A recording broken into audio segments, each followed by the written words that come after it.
Today's story is a true story. It was told to me by a friend of mine.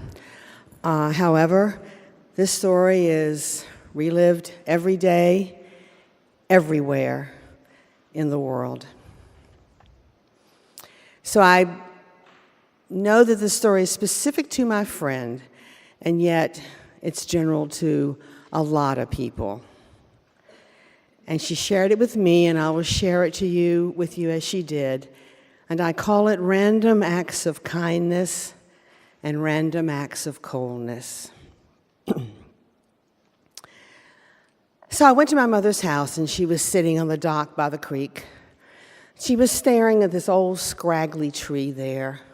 It had clumps of leaves here and clumps of leaves there, and they were all kind of brown.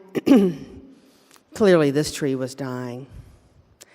And the sun was shining on her and on her hair, and there were clumps of her hair falling out of her head, uneven, looking odd. After the second round of chemo, her appetite and her hair had been leaving her. So when I went up to her, she said to me, "I want it all gone. I want it all gone today. I don't want it falling out in drips and drabs. I just want it gone." So off we went. Now, because she was a senior, she had been kind of doing her own hair, so she did not have anybody, a hairdresser or a salon. So we went to a trendy salon near where she lived, and on the door there was a sign that said, "Walk-ins are welcome." And so we walked in, and the owner hairdresser had long, beautiful brown hair, which she tossed back when we approached her, and there were women in the shop. We went up to her and we told her exactly what we wanted. She said, "I don't think I can fit you in today. I'm just really too busy. I don't think I can do this, and tomorrow doesn't look it either." A random act of coldness. And so we left, and we went to another salon nearby. There's a sign on the door that said, "Walk-ins are welcome." And so we went in, and there we found Mary. The shop was full of women, and everybody was busy. We walked up to Mary and said, "This is what we want." And Mary looked at us and said, without a blink in her eye, said, "Give me 10 minutes and we'll get to work." A random act of kindness. So we went out to the bench and we sat on the bench. And about 15 minutes later, we saw that everything had kind of gotten to a lull. So we went back in and Mary said, "Come over here and sit in this chair and we'll get started." So my mother went and sat in the chair, and Mary grabbed her scissors, and sure enough, her hair started falling down around her and on the floor, and Mary cut and cut, and her hair got shorter and shorter. And Mary chatted away, and my mother sat and stared at the mirror. And then Mary got the dreaded shears out, that buzzing sound, that horrible buzzing sound. And I went and held my mother's hand, and her hair totally disappeared, and her scalp totally appeared. My mother made a motion to get up, and Mary goes, "Oh, no, we're not through yet." So Mary goes, and she gets a really sweet, feminine smelling shaving cream, and she puts it on my mom's head. And she just takes a regular razor and she shaves it all off. And there was my mother's glistening skull there. And she took her to the basin and she washed her scalp. And then she gave her a head massage and she gave her a shoulder massage. And my mother reached up and touched her head.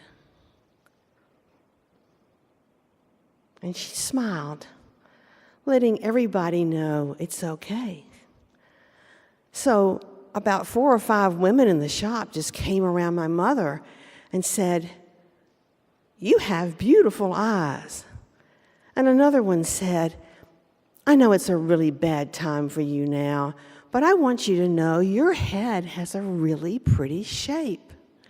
And another one took her by the hand and took her over to the makeup area and put some rosy cheeks on her and some eye makeup, some mascara, and said, "Do you have your lipstick?" And my mother said, "Yes." And we put the lipstick on her, and there was my beautiful mother. Random acts of kindness. And so my mother went over to Mary and she said, "How much do I owe you?" And Mary said, "You don't owe me anything. This one's on me. But you could give me a hug." And so they hugged tightly to each other. Random acts of kindness. Now my mother, who had not eaten for 2 weeks, really anything at all, said to me, "Let's go have lunch." And so we went to a restaurant, and we were being seated at a table into the restaurant, and the bubble of silence followed us to our table. And there were people who smiled, but most of the people stared, looked down at their plate, or just plain looked away. Random acts of coldness. So we got to the table, and my mother said, "You know, my diagnosis leads me into the room. My diagnosis comes before I do. One of the worst parts of having cancer and having chemo is having your hair fall out and having a bald head, because you can never go into the world undetected. And wigs just don't work. They don't look like me. People who have other illnesses, even though I feel for them, they can go into the world and nobody just knows right away that they're sick. But every day this bald head says to me and to the others that I meet, she has cancer. I never get away from it because of this head. And I just want to be myself. That's really what I want to be with people, is myself.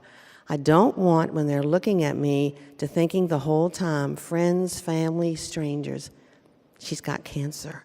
I just want to be myself. Every loss has a grief, and every grief has a loss. And fear is a natural part of loss and grief. And fear can be taken away, or fear can be exacerbated by random acts of kindness and random acts of coldness.